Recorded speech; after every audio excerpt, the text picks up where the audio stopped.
One of the most common sources of shoulder pain is a process called impingement syndrome. Impingement syndrome is basically an irritation of the rotator cuff muscles that ultimately leads to pinching of the rotator cuff underneath the shelf of bone called the acromion.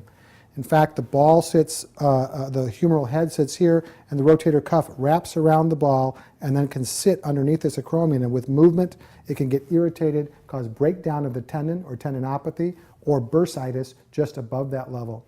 So evaluating impingement syndrome is going to focus on muscle testing and recreation of those movements that might lead to that impingement. To isolate his rotator cuff, we want to evaluate the 4 different muscles of the rotator cuff. They're going to either internally and externally rotate or isolatedly abduct the arms. So keep your elbows at your side if you will, please. We're going to have him resist external rotation, so push your elbows out sideways. And that's going to evaluate his infraspinatus and teres minor. We're going to have him then push his hands in and internally rotate. That's going to evaluate his subscapularis, but if you watch very carefully as he pushes in, it also evaluates his pectoralis muscles.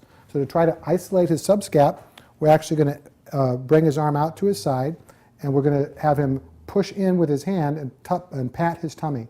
And as he pulls in, that actually isolates his subscap much better to evaluate for an isolated subscap tear. The most common injured muscle of the rotator cuff is the supraspinatus muscle.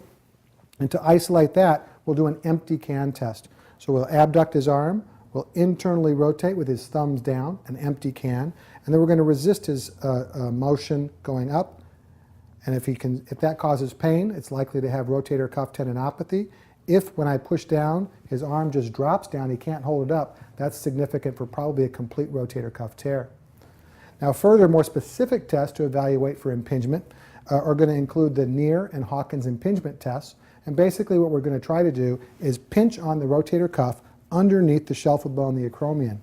So the Neer test, basically all we're going to do is we're going to take the arm straight in forward flexion all the way up and see if I can pinch the arm against that acromion. If that's the case and causes pain, that would be a positive sign of impingement.